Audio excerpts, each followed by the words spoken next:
예수님께서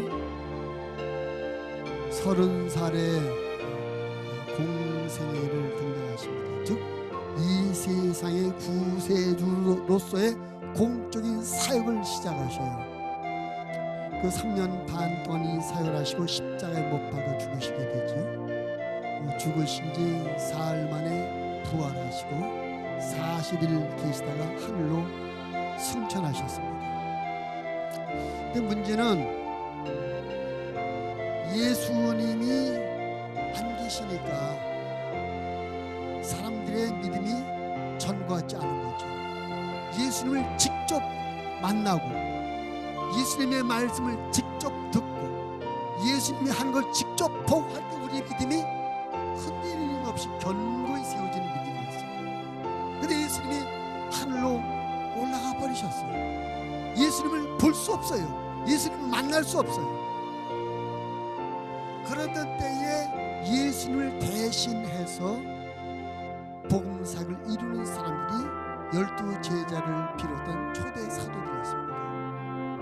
그 사람들은 3년 동안 예수님과 함께 생활하면서 직접 예수님이 하시는 말씀을 듣고 하신 것을 보고 경험한 1세대, 복음의 1세대들이죠. 그래도 그들은 내가 옛날 봤는데 예수님께서 이렇게 하시더라. 예수님께서 바다 위로 오더니 바람 보고 바람아 멈춰라. 바다에 잔잔하니까 그게 되더라. 직접 본 이 얘기를 들으니까 그런 대로 믿음이 유대했어요. 근데 문제는 예수님의 직접 훈련과 교육을 받았던 제자들도 시간이 지나고 나이가 먹어 죽었어요. 그 다음 세대들이 됐습니다. 예수님을 직접 볼 수도 없고 또 예수님을 직접 만났던 사람들도 죽고 없게 되니까 이들이 믿음을 의지할 데가 없는 거예요. 그래서 이들이 믿음을 의지할 데가 없어서 생각하는 방법이 뭐냐면 예수님을 직접 만나고 예수님을 직접 봤던 사람들의 흔적을 보는 거예요. 이거는 베드로스 목사님이 가져온 성경책이에요. 이거는 바울 사도님의 지팡이야. 이건 요한이 쓴 노트야. 그 사도들의 물건, 사도들의 직접 이것을 사람들이 갖기로 원해요. 그래서 사람들이 점점 사도들의 흔적, 사도들의 어떤 것을 갖고 그것 갖고 위로를 받고 그것 갖고 믿음을 갖죠. 이렇게 되다 보니까 이런 시간이 약 1500여 년이 지나면서 중세 때 와서는 교회가 잘못된 것을 가르쳐요. 여러분, 그 바울 목사님의 그 오른쪽 손가락 뼈 있죠? 그것만 가지고 우리가 1000년을 더 삽니다. 하나님 앞에 헌금을 드리면 우리가 더 돌아가신 할머니 할아버지에서 헌금을 드리면 그들이 구원받아 천국에 갈 수 있습니다. 우리가 많이 금식하고 또 수도를 많이 쌓으면 우리가 좋은 데로 갈 수가 있습니다. 그러니까 점점 예수님의 십자가의 공로라 그로 말미암아 하나님의 은혜는 점점 작아지고 사도들이 한 것, 사도들의 능력, 사도들의 선행 이것을 의존하게 되죠. 그때 중세 때 교회가 이런 방향으로 흘러가고 있을 때에 천주교 사제였던 마르틴 루터라는 사람이 자기가 나름대로 이것도 해보고 저것도 해봤는데 영적인 만족과 기쁨이 없는 거예요. 구원의 확신도 없는 거예요. 그러던 자기가 성경을 보니까 성경이 다르게 됐어요. 성경은 우리가 예수님을 믿음으로 의롭게 된다. 우리가 구원받는 것이 우리의 노력으로 우리의 수고로 되는 것이 아니라 하나님께서 은혜로 주는 선물이다. 우리는 하나님의 말씀 성경 기준에 살아 이런 깨달음을 갖게 됐어요. 그래 그 당시 중세교회가 가르쳤던 가르침에 대해서 이것은 자기가 성경을 다시 보면서 성경과 다른 그 당시 교회가 가르쳤던 내용들 중에 성경과 다른 것들을 조목조목 그래서 우리 요즘 말하면 대자보처럼 써가지고 그 당시 교회 그 비텐베르그라는 대학 안에 교회가 그 출입구 정문에 대자보를 붙여 95 5개의 조항을 묻습니다. 당시 교회에게 묻는 것입니다. 이 교회 정문, 대학 정문에 대자보를 붙여놓다 보니까 거기를 드나드는 많은 사람이 보면서 맞아, 성경은 이렇게 했는데 저 교회에서 이렇게 잘못 가르쳐 성경과 다르기가 근데 이것도 달라. 이것이 작은 신앙 개혁의 불씨가 되고 이 불씨가 점점 더워져서 결국은 걷잡을 수 없는 이 어떤 운동이 돼가지고 1517년 10월 31일 날 결국 시작된 이것이 종교개혁이라는 큰 역사의 흐름을 전환점을 만들어 놓게 된 것입니다. 거기서 이제 우리 기독교회가 성경의 기천, 복음의 기천 기독교회가 다시 시작되고 다시 출발되게 되었죠. 그래서 기독교회는 매년 10월 마지막 주일을 종교개혁을 기념하는, 그때를 기억하면서 기념하는 종교개혁 주일 기념으로 되어 있습니다. 종교개혁 주일. 오늘 10월 마지막 주일이라서 우리가 종교개혁 주일을 맞이해서 우리 하나님의 말씀을 나누는데, 우리는 하나님 앞에 여러 가지 이 은혜를 받고 하나님 앞에 기대하고 소망하는 것이 있습니다만은 이 모든 것을 얻기 전에 우리의 믿음이 먼저 하나님 앞에 올바로 서야 될 줄을 믿습니다. 하나님과 우리의 관계는 다른 것 갖고 관계되는 것이 아니라 우리의 믿음의 통로를 통해서 하나님과 관계가 되는 거예요. 우리가 하나님을 섬기는 것도 믿음으로 해야 하나님 앞에 상달되고 하나님께서 주시는 은혜와 축복도 믿음을 통해서 우리가 오게 되는 것입니다. 그래서 그 믿음이 올바른 믿음이 되어져야 하나님과 정상적인 관계가 되어지고 하나님과 정상적인 관계가 되어져야 하나님의 은혜와 축복 우리에게 무난하게 임하게 되는 줄을 믿습니다. 오늘 종교개혁주의를 기억해서 우리 하나님 앞에 우리가 어떤 믿음을 가질 것인가, 어떤 신앙을 가져야 될 것인가를 함께 오늘 우리가 읽은 본문의 말씀 로마서 3장 23절부터 31절의 말씀을 주시면 함께 이 말씀의 은혜를 나누고 가는 것입니다. 오늘 말씀의 제목은 성도의 신앙 고백이라는 제목을 함께 은혜를 나누는, 따라 봅시다. 성도의 신앙 고백. 다시 말해 우리는 어떤 믿음을 갖고 있느냐, 우리는 어떤 믿음을 가지고 살아야 되냐, 어떤 신앙을 고백해야 돼. 시간이 아무리 흘러가고 내 삶의 환경과 여건과 조건이 바뀌고 내 생각과 내 감정이 달라질지라도 주님을 향한 우리의 믿음은 변해서는 안 될 줄을 믿습니다.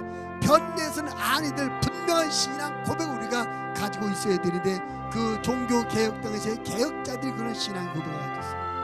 오늘 그 신앙 우리가 다시 한번 생각해 보면서 우리의 믿음을 그런 고백으로 세워지게 되기를 바랍니다. 우리가 제일 먼저 하나님 앞에 고백해야 되는 신앙은 뭐냐? 따라합시다. 모든 것은 하나님의 은혜입니다.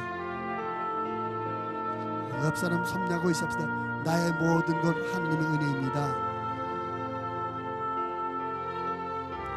오늘 우리가 24절 말씀해 보니까 그리스도 예수 안에 있는 속량으로 말미암아 하나님의 은혜로 값없이 의롭다 하심을 얻은 자 되었다. 우리가 하나님의 은혜로 말미암아 의롭다함을 받았다. 우리가 뭐 의로운 자가 되려고 노력을 하고 뭐 돈을 지불하고 고행을 하고 수도를 쌓고 그래서 아니라 하나님의 은혜로 되어지는 것이다 하는 것입니다.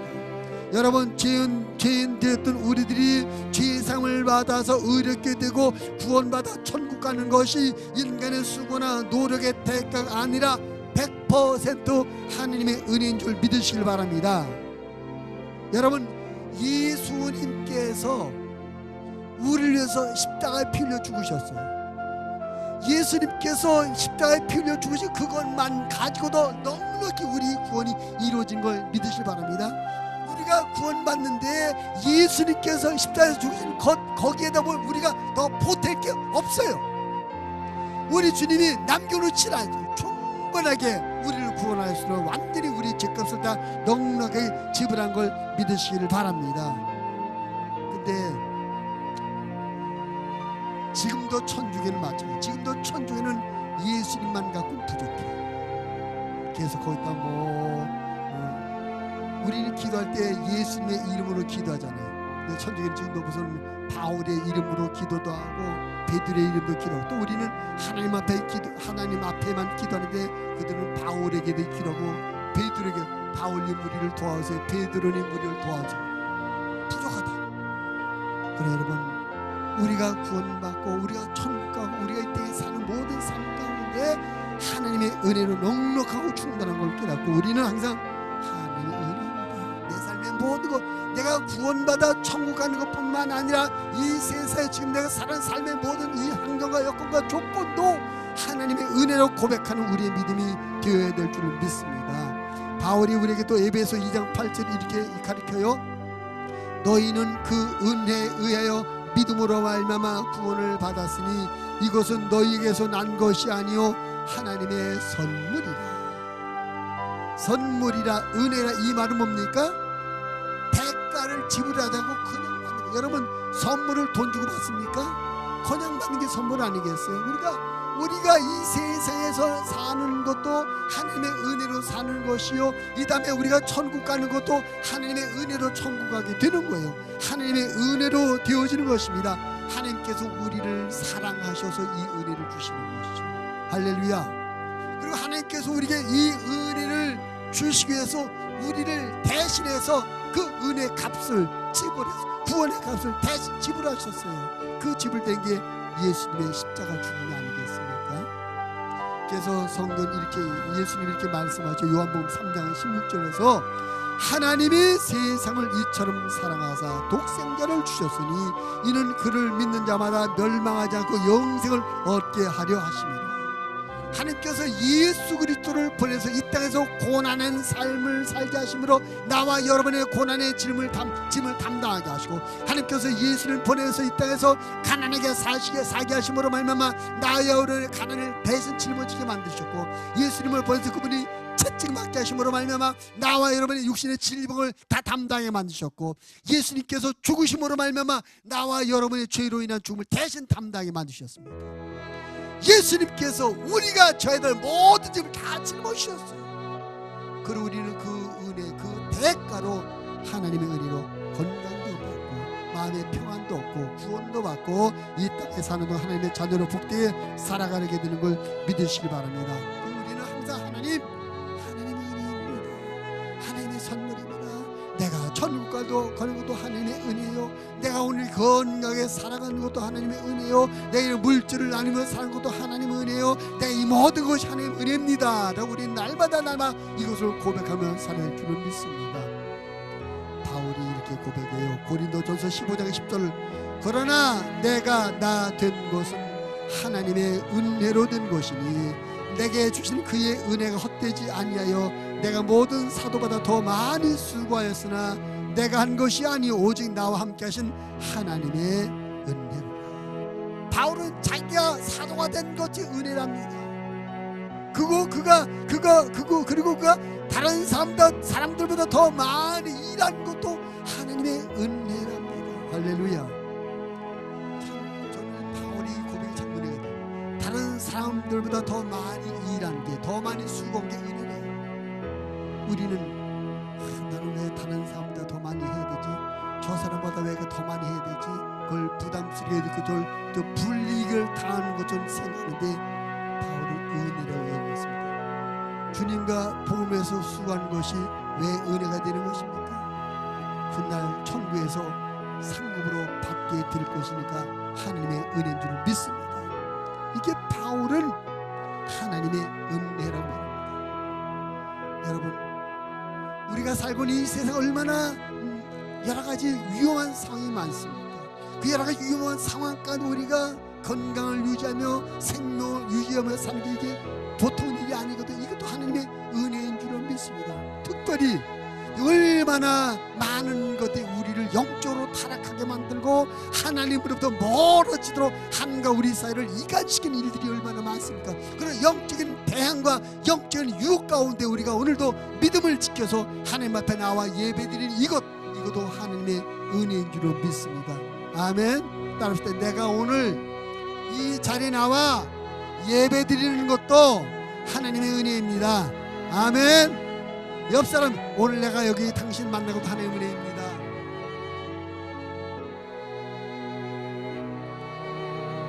죽었으면 못 만났을 거 아니에요. 병원 가 누워있으면 못 만났을 거 아니에요. 그렇죠? 하나님의 은혜인 줄 믿습니다. 또 예수 믿잖아요. 우리가 못 만났을 거 아니에요. 그렇죠? 믿었으니까 하나님의 은혜. 생각하고 따져보면 모든 하나님의 은혜예요. 문제는 그런데 우리가 하나님의 은혜를 모르고 살아요. 내가 열심히 했어. 내가 기도 많이 했어. 내가 새벽부터 밤늦게까지 열심히 살았어. 그래서 자기가 했다.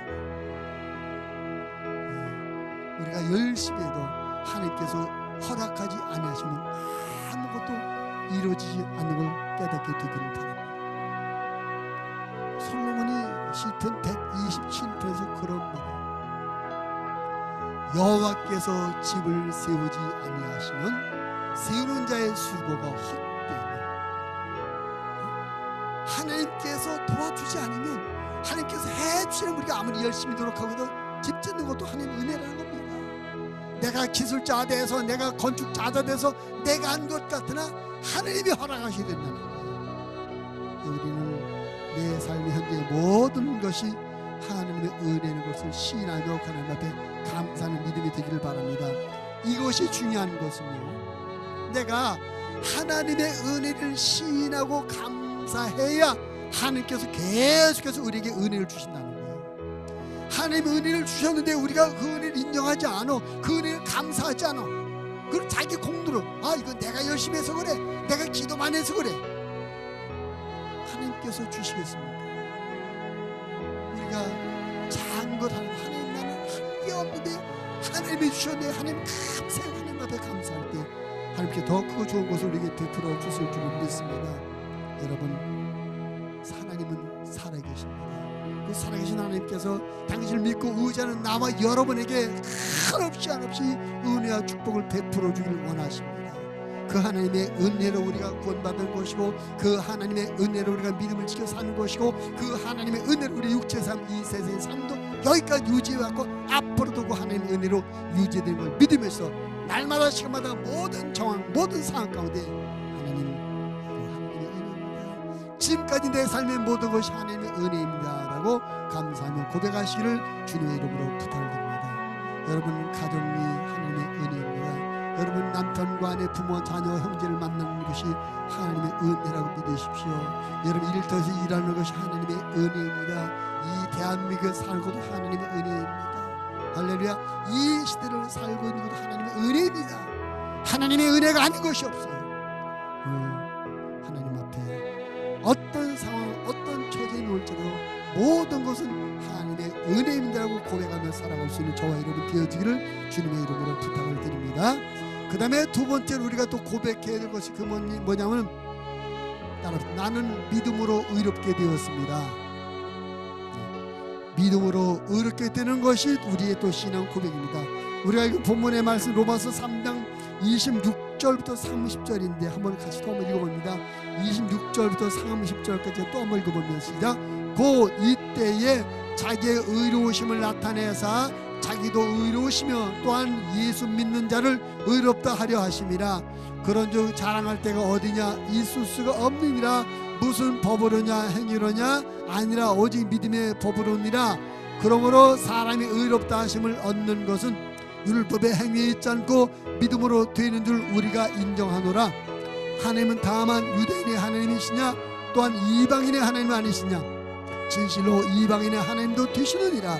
할례자도 믿음으로 말미암아, 또한 무할례자도 믿음으로 말미암아 의롭다 하실 하나님은 한 분이시라.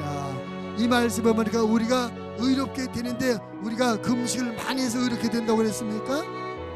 헌금을 많이 해서 의롭게 된다고 그랬습니까? 예배를 많이 드려서 의롭게 된다고 그랬습니까? 믿음으로 의롭게 된다고 그랬습니다. 믿음으로 의롭게 된다. 여러분, 우리가 믿음으로 의롭게 된다는 믿음을 갖고 살게 되기 바랍니다. 여기에는 우리가 믿음으로 의롭게 된다는 것을 이해할 때 우리는 두 가지가 따라가는 거예요. 첫째는 나는 현재 하나님 앞에 의로운 자로 서 있다는 것입니다. 나는 현재 하나님 앞에 의롭다고 인정을 받았다는 사실입니다. 따라서 나는 하나님께 의로운 자로 인정을 받았습니다. 아멘. 어떻게 하세요? 좋은 일 많이 해서요? 성경을 많이 읽어서요? 예수님을 믿었기 때문에. 근데 우리가 가끔은 이 내가 의로운 자라는 이 부분에서 자신감을 잃어버릴 때가 있어. 언제? 의로운 자답게 살지 못할 때. 승진을 하고 욕심도 부리고 미워도 하고 싸움도 하고 거짓말도 하고 그런다는 거야. 예배도 빼먹고 11조도 도둑질하고 기도도 안 하고. 그럴 때 나는 안 될 것 같아. 나는 금식도 안 하고 기도도 못하고 전도도 못하고 예배도 많이 빠지고 헌금도 못하고 난 안 될 것 같아. 자꾸 스스로를 자책하게 되고 스스로 자꾸 자신감을 상실하게 만드는데, 근데 여러분 그렇다 칩시다. 주일도 빼지 먹을 때도 있고 12조를 도둑질할 때도 있고 기도도 못하고 성경도 많이 못 보고 이것도 못하고 저것도 못해. 근데 한 가지, 여러분이 예수님을 여러분의 구주로 믿으신다면 그 한 가지 때문에 나머지가 다 덮어 씌워지는 걸 믿으시기 바랍니다. 자, 여기 말씀해 보면 우리가 좀 눈여겨볼 부분이 있는데 이렇게 됐어요. 26절 보니까 곧 이때 자기의 의로심을 나타내서 자기도 의로심, 그 다음에 예수 믿는 자를 어떻게 한다? 의롭다 하려 하십니다. 하나님께서 우리를 의롭다 하신다는 거예요. 그 말은 뭐냐면 내가 의로운 자가 아직 못 됐어요. 부족함이 많아요. 여러분, 하나님의 의의 수준만큼 완전한 의를 이루십니까? 하나님의 요구하는 대로 다 100%다 이루면서 우리가 살아가고 있습니까? 그렇지 못하단 말이죠. 그렇지, 우리가 하나님의 요구에 아마 반도 못 될 거야. 반도 못 될 거야. 우리가 이 세상에서 하나님의 말씀대로 살지 못하는 부분도 많이 있고, 내 경건 생활도 힘쓰지 못하는 부분도 있고, 주님의 일에 헌신함으로 모두 우리의 삶의 전체를 볼 때 우리가 하나님께서 요구하시고 하나님의 말씀하시는 것에 반도 못 살 거예요. 그런데 하나님께서 한 가지 이유, 예수님을 믿는다는 그 이유 때문에 나머지를 다 덮어버려요. 안 봐야 안 봐. 한 것으로, 못했지만 한 것으로 인정해. 부족하지만 채워진 것을 인정해. 잘못되지만 잘 된 것을 인정합니다. 그래서 의롭다 하려 한다, 의롭다 칭한다 표현했어요. 우리가 100% 변화되지 못하고 우리의 믿음이 100% 성장하지 못하고 내 삶이 100% 하나님이 만족할 만큼 변화된 삶을 살지 못하지만, 하나님은 우리가 예수님을 믿는다는 그 한 가지 이유 때문에 나머지 다 준다. 다 한 것으로 여겨주고 인정해 주는 것입니다. 그래서 우리는 항상 하나님 앞에, 하나님과 사람 앞에 당당히, 어떻게, 나는 의로운 자다. 요 부분을 계속 집요하게 공격하는 게 마귀야. 너 교회 가면 뭐해? 어디만 대판 싸웠잖아. 너 교회 가면 지난주 술 먹고 난리 쳤잖아. 너 교회 가면 너 지난주에도 딴짓 했었잖아. 마귀야, 자꾸 우리가 하나님의 뜻대로 하나님의 자녀답게 살지 못한 걸 계속 콕콕 찔러가지고 자신감을 상실해 만들고, 그러니까 너는 교회 가도 소용없어. 너는 예배 드렸어. 가지마. 이런다니까. 거기에 속지 마.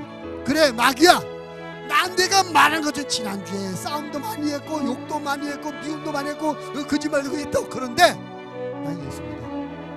나 예수님 믿기 때문에 이 한 가지 때문에 하나님께서 나를 다 봐주셨어. 마귀야, 떠나가라. 할렐루야.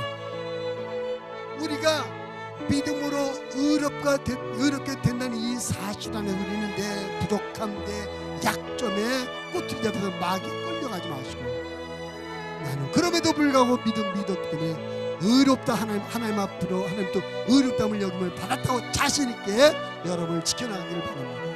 또 한 가지, 우리가 믿음으로 의롭게 되었다는 이유 때문에 또 한 가지 우리는 하나님과 사람 앞에 자랑할 게 없다는 거지.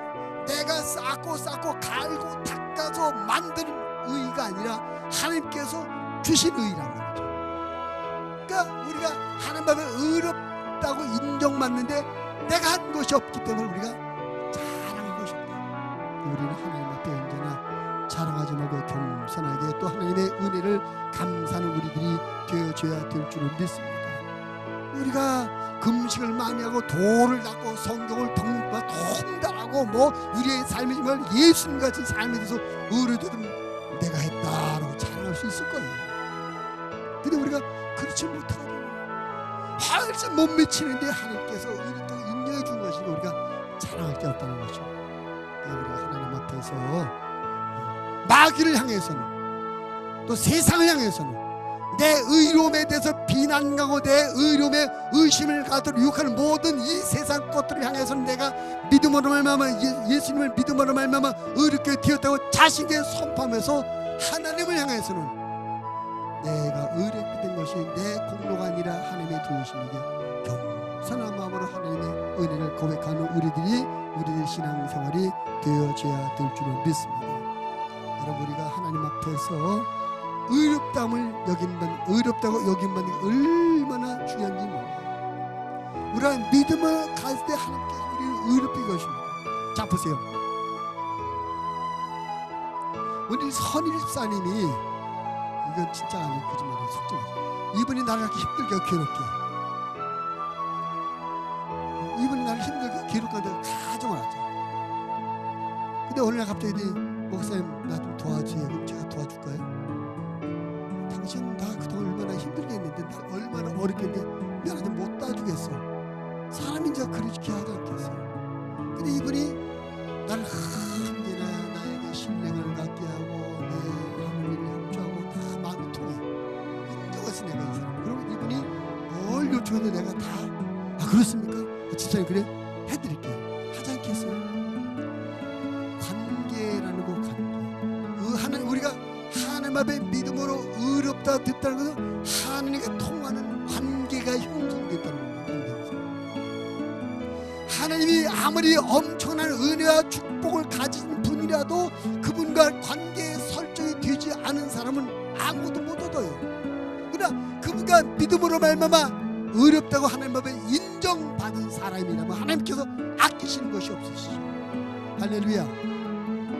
우리가 믿음으로 의롭다 여김을 받는 것이 왜 중요하냐? 우리 하나님 앞에 의롭다고 인정을 받아야 하나님의 모든 것이 우리에게 올 수 있는 관계, 그 통로가 열려지게 됩니다. 통로가 만들어져요. 마치 여러분 가정에서 수돗물 트시죠. 수돗물. 그 물이 어디서 와요? 네? 팔당댐에서부터 나? 아무튼 그 여러분의 수원지에서 여러분 가정으로 수도관이 연결돼 있기 때문에 관을 수도를 그 밸브를 열면 물이 나오는 거 아니겠어요? 우리 집에다 아주 최고급 이 수도꼭지를 달아놨어도 이것이 수원지와 이 수도관이 연결되지 않으면 아무리 틀어도 물 한 방울도 안 나오는 거예요. 수원과 이 수도관이 연결돼야 물이 나오는 것처럼 우리도 믿음으로 말미암아 하나님 앞에 의롭다 인정되어 하나님과의 통로가 연결되어야 하나님의 은혜와 축복이 우리에게 내려오는 걸 믿으시기 바랍니다. 그래서 우리가 하나님 앞에 의롭다 받는 게 중요한 겁니다. 구원의 은혜도 그래서 오는 것 아니겠습니까? 구원의 은혜도 우리가 믿음으로 말미암아 하나님과 관계가 득템을 하나님께서 구원의 은혜를 주시는 거예요. 기도응답의 은혜도 마찬가지입니다. 여러분, 기도응답의 은혜도 하나님과 이 믿음으로 말미암아 관계 형성이 득템으로 오는 걸 믿으시기 바랍니다. 여러분이 하나님 앞에 믿음으로 말미암아 의롭게 된 걸 믿으시면 크게 아멘 하시기 바랍니다. 여러분이 믿음으로 말미암아 하나님 앞에 의롭다면 여김을 받은 걸 믿는다면 이제는 자신 있게 과감하게 담대하게 하나님이 갖고 계신 거 좀 주세요. 통로가 연결됐으니까 하나님 앞에 구하시기를 바랍니다. 수돗물도요, 여러분, 집으로 오는 관이 몇 미리 관이어야 때 물이 나오는 분량이 달라요. 우리 집에 보통 일반 수도 조그만 거 있지, 또 그 공장 같은 굵은 관이 들어가요. 굵은 관이 들어가는데 물이 더 많이 나오거든요.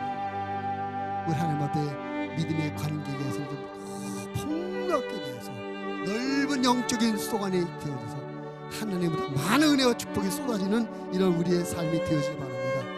믿음으로 의롭가 되는 것이 이렇게 중요하다. 그래서 여러분, 세상을 향해서 내가 하나님 앞에 의로운 자라는 것을 빼앗기지 말고 담대하게 선포하시고 하나님 앞에 내 수고 내 공로가 아니라 하나님의 은혜로 의롭게 되었으니 하나님 앞에 감사를 겸손을 유지하시며 동시에 하나님 향해서 하나님과 나와 사이에 관계된 이런 의로운 연결 고리만으로만 하나님께서 주실 수 있는 것을 많이 구하고 하나님 앞에 구하셔서 하나님의 은혜와 축복으로 우리의 삶이 풍성하게 되는 그런 삶이 되어지기를 주님의 이름으로 부탁을 드립니다.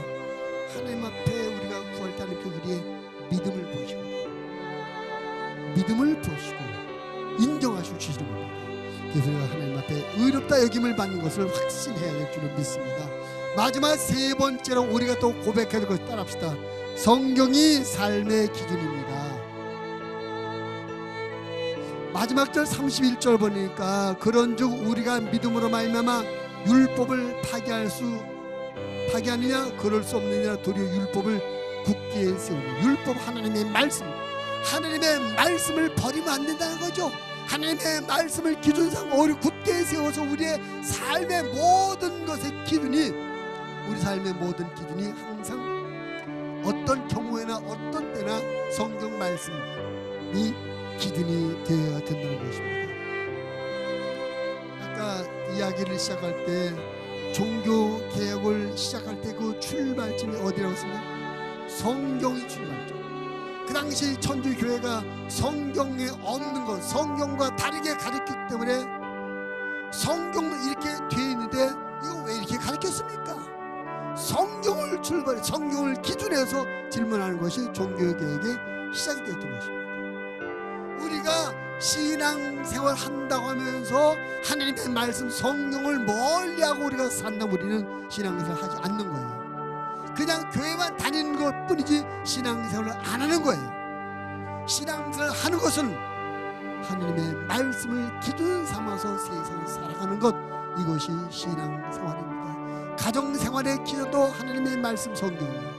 직장생활 사업하는 것도 하나님의 말씀이 기준돼야 되고 이 세상에 사는 삶의 모든 것을 성경의 가르침대로 성경 말씀대로 행할 때 이것이 우리가 비로소 믿는 자라 성도라고 인정을 받게 되는 것입니다. 옆 사람을 눈을 또 바로 쳐다보고 물어봅시다. 당신은 하나님의 말씀대로 사십니까?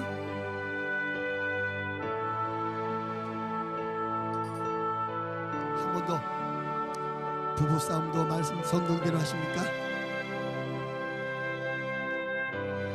또 한 번 더. 거짓말도 성경대로 하고 있습니까?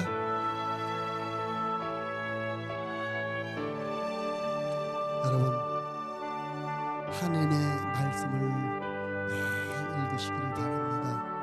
하나님의 말씀이 있는 자리를 빼앗기지 마시고 놓치지 마시기를 바랍니다. 하나님의 말씀을 늘 마음에 묵상하시길 바랍니다. 하나님의 말씀을 늘 암기하여 갖고 오시기 바랍니다. 그래서 우리의 삶에 언제 어떤 상황 어떤 처지를 만날지라도 이런 경우에 성경에는 뭐라고 말씀하셨지? 내가 막 성질나고 화가 날 때 이럴 때 성경은 뭐라고 말하나? 내가 세상적 욕심 물질 욕심이 생길 때 성경이 뭐라고 말하고 있나? 내가 자꾸 교만의 마음이 들 때 성경은 뭐라고 말하고 있나? 그래서 항상 하나님의 말씀 성경이 뭐라고 하냐 이것을 기준 삼고 이것에 따라서 살아가는 우리의 삶이 되어져야 될 줄을 믿습니다. 그러면 우리의 삶에 하나님의 축복이 임하고 하나님의 능력이 나타나게 됩니다. 우리가 하나님을 믿는다고 하는 것은 예배 한 번 드리는 것이 하나님 믿는 게 아니에요. 주일날 난예배 와서 예배 한번 드리고 한 것이 믿는 게 아닙니다. 믿는다는 것은 우리가 믿는다는 것은 하나님의 말씀을 모든 것의 기준으로 하고 거기에 따라서 살아가는 것. 하나님의 말씀과 맞지 않고 하나님의 말씀과 어긋났고 하나님의 말씀에 틀린 것을 자꾸 바꾸고 고치고 버리고 그래서 자꾸 말씀에 맞춰 살아가야 돼. 이것이 믿는 이의 삶인데 이게 왜 중요하냐면은 하나님의 말씀, 이 세상은 하나님의 말씀대로 되게 되어 있기 때문에 하나님의 말씀대로 세상이 되고 있기 때문에 우리가 하나님의 말씀을 따라가면 승리하며 성공하지만 하나님의 말씀을 내버려두고 내 멋대로 또는 세상 사람 좀 따라서 사는 우리가 결국 말씀과 동떨어진 삶을 살게 되고 하나님의 말씀에 의한 심판을 받게 될 것입니다. 하나님의 말씀이 나와 여러분의 신앙의 기준뿐만 아니라 삶의 기준이 되어지기를 바랍니다. 시편 기자는 시편 119편 105절에서 이렇게 말씀했어요. 주의 말씀은 내 발의 등이요 내 길의 빛입니다. 하나님의 말씀에 비침을 받아서 인생을 산다는 거예요. 그럴 때 우리에게 하나님의 시편 1편에서 복 있는 사람을 소개하는데 어떤 사람이 복 있는 사람이에요? 주야로 하나님의 말씀을 묵상하며 사는 그 사람이 복 있는 사람이랍니다. 그런 사람은 마치 시냇가에 심은 나무가 씨를 쫓아 과실을 맺는 것처럼 인생의 모자람이나 마르지 않고 풍성과 열매가 넉넉히 되는 그런 삶이 되어진다라고 약속하고 있습니다. 여러분 축복된 삶을 살길 원하십니까? 하나님의 말씀을 기준 삼아 사십시오. 하나님의 말씀과 여러분의 생각이 부딪힐 때는 과감하게 여러분의 생각을 버리고 하나님의 말씀을 선택하여 나아가시게 되기를 바랍니다. 우리가 요즘 새벽 예배 때 에스라를 보고 오늘 에스라 7장의 말씀을 받았습니다. 에스라 7장 오늘 얘기는 무슨 얘기냐면 에스라는 바벨론 포로 갔던 유대 민족들이 이제 포로에서 해방돼서 고향 예루살렘으로 돌아오는 얘기거든요. 에스라 1장부터 6장까지는 1차 포로들, 1차 돌아온 사람들, 수르바벨이 인도로 1차로 돌아온 사람들이 돌아와서 예루살렘 성전을 다시 재건하는 이야기입니다. 오늘 본 7장부터 10장까지 이제 2차로 돌아온 사람들이 2차로 돌아온 사람의 지도자가 에스라라는 사람인데 이 에스라는 성경이 말하기를 그가 하나님의 말씀 율법을 따라 삶으로 말미암아 율법에 아주 익숙한 자다. 그가 여호와의 율법에 익숙한 자이기 때문에 여호와의 도심이 그에게 있었다. 갑자기 그 구절 한번 봤으면 좋겠네요, 여러분하고. 잠깐 에스라 7장 6절입니다. 이렇게 돼 있어요. 이 에스라가 바벨론에서 올라왔으니 그는 이스라엘의 하나님 여호와께서 주신 모세 율법에 익숙한 학자로서 그의 하나님 여호와의 도심을 입은 자라. 무엇에 익숙해요?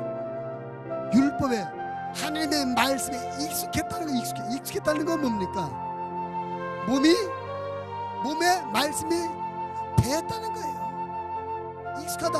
이 삶이 이 몸으로 사는 삶이 하나님의 말씀에 잘 적응해서 산다는 거. 움직임을 말씀대로 산다는 거. 그러니까 하나님의 말씀에 익숙한 그였기에 하나님께서 그를 도우시더라는 거죠. 우리는 세상 유행에는 익숙한데, 맛집을 찾아다니는 건 유익한데, 쇼핑 가는 건 아주 익숙한데 하나님의 말씀에 익숙하지 못해. 미안합니다. 야, 옆 사람의 눈을 한번 쳐다보고 진작에 물어보세요. 당신은 말씀에 익숙하십니까?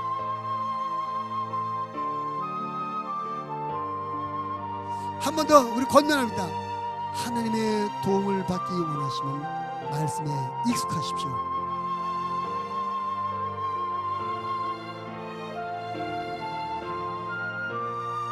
하나님의 말씀을 그냥 듣고 머리에 담아두는 것이 아니라 몸으로 익숙해야 돼요.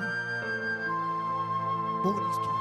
그러면 우리 하나님의 말씀을 젖어서 말씀에 익숙한 삶을 하나님께서 도와주시고, 하나님께서 도와주시면 안 될 일도 될 줄로 믿습니다. 무너진 것도 다시 세워질 줄로 믿습니다.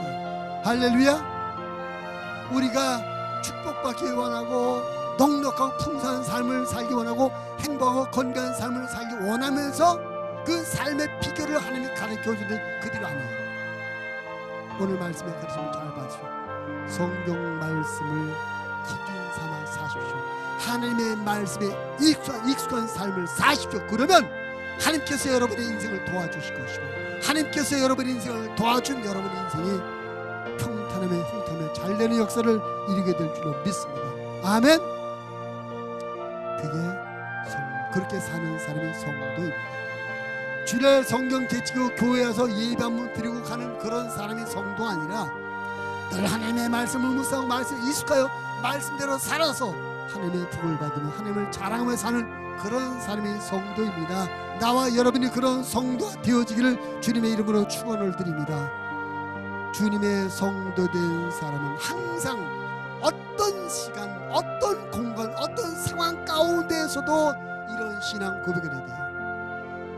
모든 것 하나님의 은혜입니다. 난 믿음으로 말미암아 의롭게 되었습니다. 나는 하나님의 말씀만 따라 살립니다. 이런 고백을 하는 사람이 성도요. 성도 이런 고백을 들으신 하나님께서 너는 내 아들이다 은혜를 축복하시며 세워주시리라 믿습니다. 우리 모두 하나님의 온전한 성도 되어 성도에 준 하나님의 축복과 은혜가 있는 복된 삶을 살게 되기를 주님의 이름으로 축원을 드립니다.